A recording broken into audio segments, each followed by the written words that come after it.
दोस्तों, एक समय की बात है। देवी लक्ष्मी और भगवान विष्णु सागर में शेष नाग की शैया पर विश्राम कर रहे थे।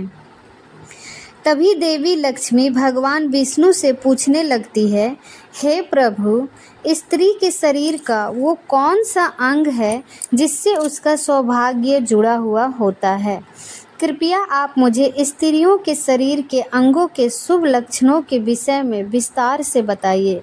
भगवान श्री हरि विष्णु मुस्कुराते हुए कहते हैं, हे देवी, आज तुमने बहुत ही महत्वपूर्ण प्रश्न किया है। इस संसार में एक स्त्री का महत्व सबसे बढ़कर होता है। अलग अलग अवस्थाओं में स्त्री अपना कर्तव्य निभाती है।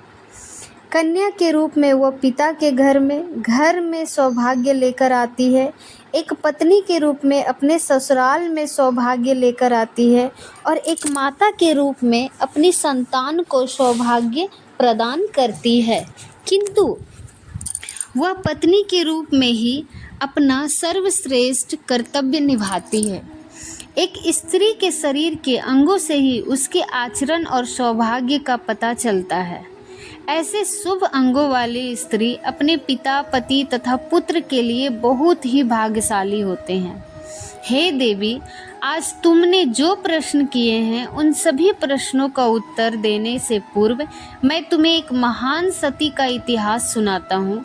वह सती है दामोदर की पत्नी, जिन्होंने अपने महान त्याग से मुझे प्रसन्न किया था। हे देवी, जो भी मनुष्य इस महान कथा का श्रवण करता है उसके समस्त पापों और उसके दरिद्रता का नाश होता है।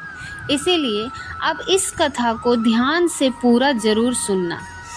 देवी लक्ष्मी कहती है, हे प्रभु, आप मुझे उस महान सती की कथा अवश्य सुनाइए। मैं इस कथा को ध्यान पूर्वक सुनूंगी। भगवान विष्णु कहते हैं, हे देवी, पूर्व काल की बात है। काची नगर में भक्त दामोदर दास और उनकी पत्नी निवास करते थे। उनके घर में उन दोनों के अलावा अन्य कोई नहीं था। दोनों ही परम दयालु और श्रद्धालु थे। उन दोनों की प्रकृति अत्यंत उदार थी। दोनों ही परम संतोषी और भागवत भक्त थे। दामोदर प्रतिदिन गांव से भिक्षा मांग कर लाते थे। उनकी पत्नी भोजन बनाया करती थी। यदि उनके द्वार पर अगर कोई अतिथि आता तो वो उसकी सेवा भी करते थे। उसे भोजन कराने के बाद ही भोजन किया करते थे। यदि कोई अतिथि नहीं आता तो वो पशु पक्षियों को उनका भाग देकर भगवान का नाम लेकर बड़े ही प्रेम से भोजन का आनंद लेते थे।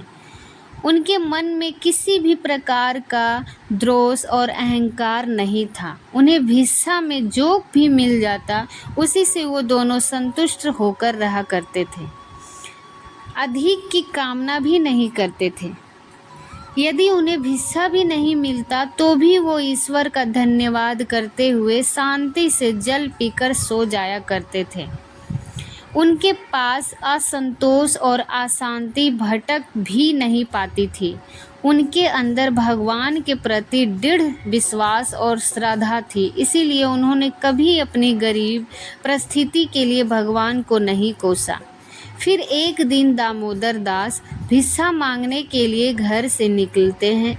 द्वार भटकने पर भी उन्हें किसी ने भिक्षा नहीं दी। उस दिन उन्हें अन्न का एक दाना भी नहीं मिला, जिससे निराश होकर दामोदर दास अपने घर पर आ गए और अपनी पत्नी से कहने लगे, हे प्रिय, आज तो भिक्षा में अन्न का एक दाना भी नहीं मिला है। लगता है आज के दिन भूखा ही सोना पड़ेगा। शायद प्रभु की भी यही इच्छा है। फिर उतने में ही उनके द्वार पर एक अतिथि आ जाता है और द्वार पर खड़ा होकर कहने लगता है, घर में कौन है भैया? मैं अतिथि हूँ और अत्यंत भूखा हूँ। मुझे खाने के लिए कुछ दो। मैं तुम्हारे द्वार पर बड़ी आशा लेकर आया हूँ। दामोदर ने कहा, द्वार पर एक अत्यंत वृद्ध बूढ़ा व्यक्ति खड़ा है जो बहुत ही कमज़ोर और भूखा दिखाई पड़ रहा था। उसे देखकर दामोदर दास ने उन्हें प्रणाम किया और इस प्रकार से कहने लगे, हे स्वामी, पधारिए। इस गरीब के घर पर आपका स्वागत है। इस दास के लिए क्या आज्ञा है? फिर उस बूढ़े साधु ने कहा, हे प्रिय, मैंने सुना है कि तुम अतिथि का बड़े आदर के साथ स्वागत करते हो तथा उन्हें भोजन प्रदान करते हो। तुम्हारे द्वार से कोई भी प्राणी लौट कर नहीं जाता, इसीलिए मैं तुम्हारे द्वार पर आया हूँ। तुम भगवान विष्णु के बड़े भक्त हो, इसीलिए मुझे विश्वास है कि तुम मुझे खाने के लिए कुछ न कुछ अवश्य दोगे। इसीलिए मैं मुट्ठी भर अन्न पाने के लिए तुम्हारे द्वार पर आया हूँ। कृपया करके मेरी भूख मिटाओ, मैं भूख से अत्यंत व्याकुल हो रहा हूँ। कई दिनों से मैंने भोजन नहीं किया, मेरे अंदर अब चलने फिरने की भी शक्ति नहीं है। यदि तुम मुझे अन्न नहीं मिला तो मैं तुम्हारे द्वार पे ही प्राण त्याग दूंगा। उस बूढ़े साधु के ऐसे वचन सुनकर दामोदर दास को बहुत दुख हुआ। फिर दामोदर दास ने उस बूढ़े साधु को सहारा देते हुए घर के अंदर बुलाया। दामोदर ने अपनी पत्नी से कहा, हे प्रिय, घर में अतिथि आए हैं, उनके लिए भोजन का प्रबंध करना होगा। ये सुनते ही दामोदर की पत्नी ने कहा, हे स्वामी, घर में मिट्टी के अलावा कुछ नहीं है, घर में अन्न का एक दाना भी नहीं है। हम तो भूखा रहते हुए 2 दिन हो गए, अब इस अतिथि को हम क्या खिलाएंगे? आज भी आप भिक्षा में कुछ भी नहीं लाए। दामोदर कहने लगे, हे प्रिय, ये बूढ़े साधु अत्यंत भूखे हैं, चलने में असमर्थ है। ये सौभाग्य से हमारे घर पर पधारे हैं। यदि हम अपने घर पर आए अतिथि की सेवा नहीं करेंगे तो हमें महापाप लगेगा। अतिथि को हम घर से भूखा नहीं भेज सकते हैं। दामोदर की पत्नी मन ही मन भगवान से प्रार्थना करते हुए कहने लगी, हे गोविंद, इतनी कठोर परीक्षा क्यों ले रहे हो मेरी? फिर अगले ही क्षण उस सती के मन में एक योजना आई और वो बड़ी प्रसन्नता हुआ और अपने पति से कहा, नाथ, आप चिंता ना कीजिए, आज अतिथि की सेवा बड़े प्रेम से होगी। आप पड़ोस से कैंची लेकर आइए। और ये बात सुनकर दामोदर को आश्चर्य हुआ। वो तुरंत ही दौड़ गया और पड़ोस से एक कैंची लेकर आ गए और कहने लगे, हे प्रिय, ये लो कैंची, अब बताओ इससे अतिथि की सेवा कैसे होगी? दामोदर की पत्नी ने कहा, हे स्वामी, आप इस कैंची से मेरे केस काट लीजिए। ये बात सुनते ही दामोदर अचानक से चौंक गए और कहने लगे, हे देवी, स्त्री के केस ही उसके सबसे बड़े आभूषण होते हैं। केस के बिना स्त्री के सौभाग्य और चरित्र भी नष्ट हो जाता है। स्त्री के लंबे केस ही उसकी सुंदरता के प्रतीक होते हैं। मैं ये पाप नहीं कर सकता। दामोदर की पत्नी ने जोर देते हुए कहा, हे स्वामी, आप चिंता ना कीजिए, शायद यही प्रभु की इच्छा है। आप निसंकोच होकर केस काटिए। फिर दामोदर ने कँपते हुए हाथों से चारों ओर के केस छोड़कर बीच के सारे केस काट लिए। दामोदर की पत्नी ने उन केसों को लेकर उसे एक डोरी बना दी और कहा, स्वामी, आप इस डोरी को ले जाकर बाजार में जाइए और इसे बेचकर भोजन की सामग्री लेकर आइए। फिर दामोदर दास ने उस डोरी को लेकर बाजार गए। सौभाग्य से वह डोरी तुरंत ही बिक गई और उससे प्राप्त धन से दामोदर ने चावल, आटा, घी, चीनी, सब्जी आदि सभी आवश्यक सामग्री खरीद ली और उसे लेकर बड़ी ही प्रसन्नता से लौटकर घर आ गए। फिर दामोदर की पत्नी ने बड़ी शुद्धता और प्रेम से रसोई बनाई।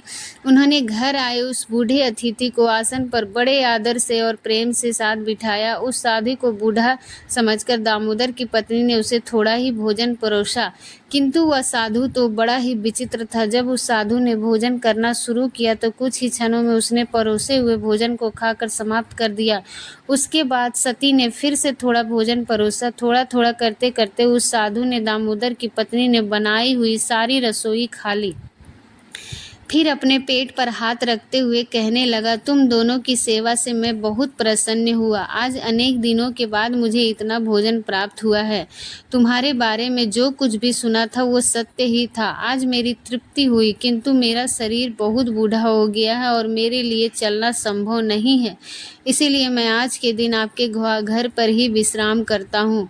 शाम को केवल 1 हांडी चावल से ही काम चल जाएगा। उस साधु के द्वारा इतना कहते ही दामोदर ने कहा, जो आज्ञा महाराज, आप विश्राम कीजिए, मैं शाम के भोजन का प्रबंध किए देता हूँ। इतना कहकर दामोदर अपनी पत्नी के पास गया और उससे कहने लगे, हे प्रिय, हमारे अतिथि में चलने की शक्ति नहीं है, इसीलिए वो आज हमारे घर पर ही विश्राम करेंगे।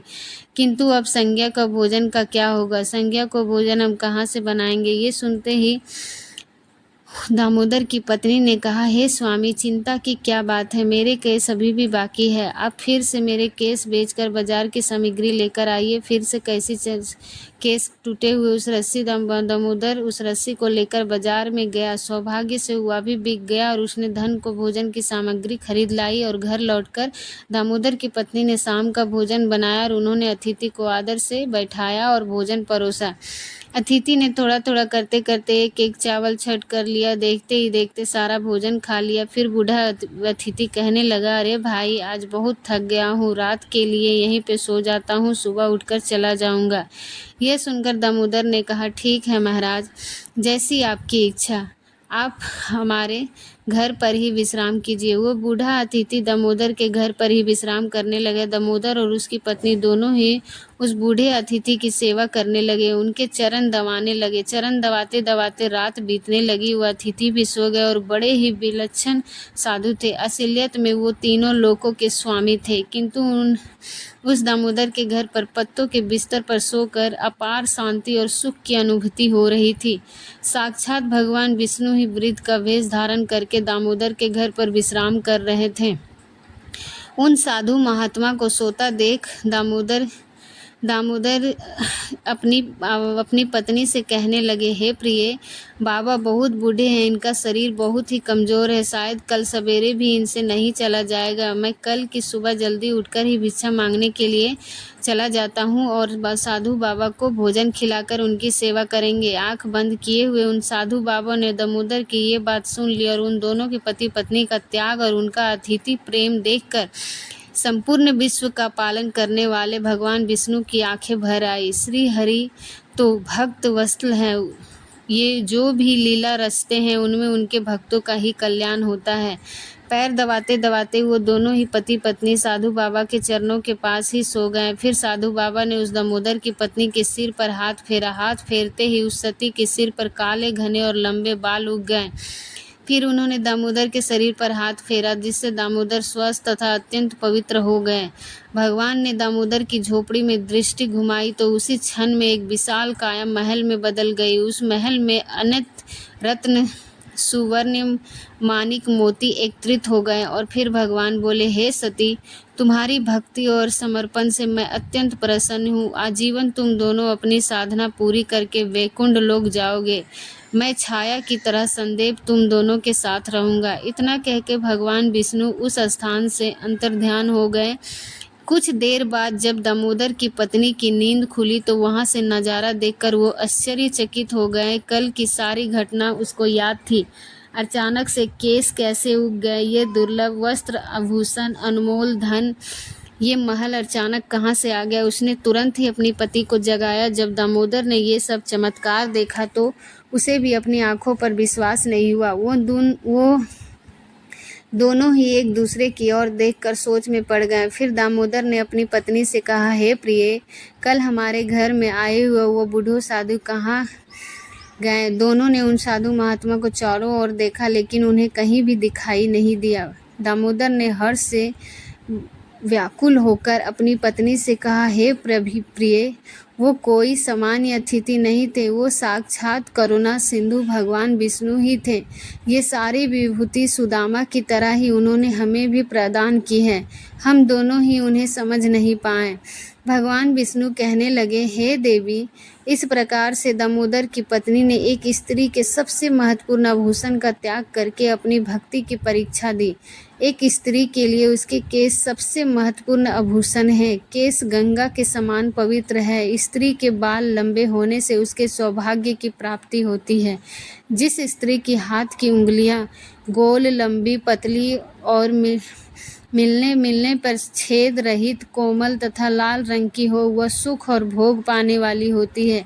जिसके नाखून लाल, कोमल, ऊंचे और चिकने हो, वो ऐश्वर्य प्राप्त होती है। जिस स्त्री के गर्दन में 4 अंगुल नाप की साफ 3 रेखाएं हो, वो गहने से सजी रहती है।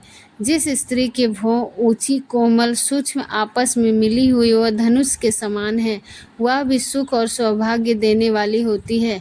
भगवान विष्णु के अनुसार यदि किसी महिला का चेहरा गोल होता है तो उसकी ना भी दाईं ओर झुकी हुई हो तो वह आगे जाकर भाग्यशाली होती है और प्रसिद्ध प्राप्त होती है। जो दोस्तों इस प्रकार से भगवान विष्णु ने देवी लक्ष्मी को स्त्री के लंबे बालों का महत्व बताया।